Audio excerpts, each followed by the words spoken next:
Hello, I'm Dylan Moling. And I'm Dennis C. And we need the compressibility factor determination.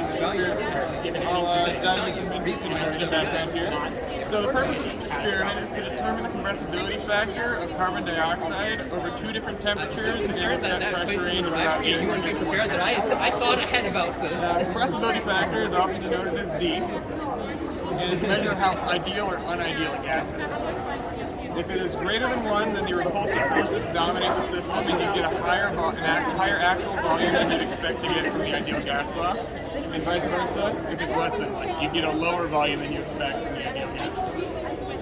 Dennis will go into some theory and hypotheses. So a little bit of background about our experiment. The compressibility factor is usually modeled using the virial equation of state, equation 1, where A, B, and C are constants specific to the molecule and temperature of the system.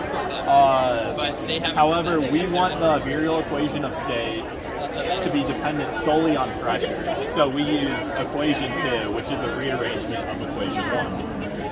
And then from equation 2, we get equation 3 by linearizing it. Why we do this linearization is because we can get some very important data from it. The C prime value is going to be the slope. It's going to be the slope of this when it is plotted, while the B prime value is going to be calculated using the y-intercept. Our hypotheses for this experiment are, as pressure increases, the compressibility factor will decrease, because as pressure increases, the molecules get closer together, and thus the intermolecular forces will have a higher impact on the system.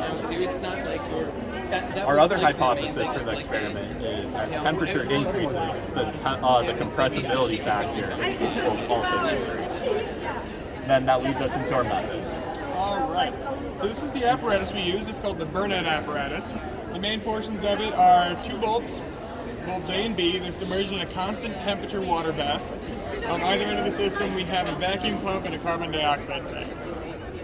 The general procedure we took was we'd purge the entire apparatus of gas, besides the carbon dioxide tank.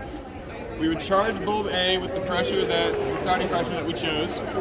We would expand bulb A into bulb B, recording both the starting and ending temperature.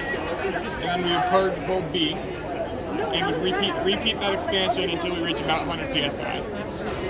In these two tables here, you can see the temperatures that these took place at, as well as their starting pressures. On day 1, we only got 2 trials in due to some technical error, and we got all 3 done at 50 degrees on day 2. Dennis can cover some of the results we got from this experiment. So what figures 3 and 4 show, that's equation 3 with a linear regression done upon it. So as I stated before, the slope of the linear regression is going to be the C prime constant for 25 degrees Celsius and 50 degrees Celsius respectively. And then the peak prime constant can be calculated using the y-intercept of the linear regression. So taking these calculated B prime and C prime values, we then plug them into equation 2 here, and then that gives us a compressibility factor across all the different pressures in our experiment. So then figures 5 and 6 show the relationship of compressibility factor as it varies with pressure. So what it shows is, as pressure increases, the compressibility factor will decrease along with it. However, across the 2 trials, as the temperature increases, the compressibility factor increases with it. And then this takes us to a discussion.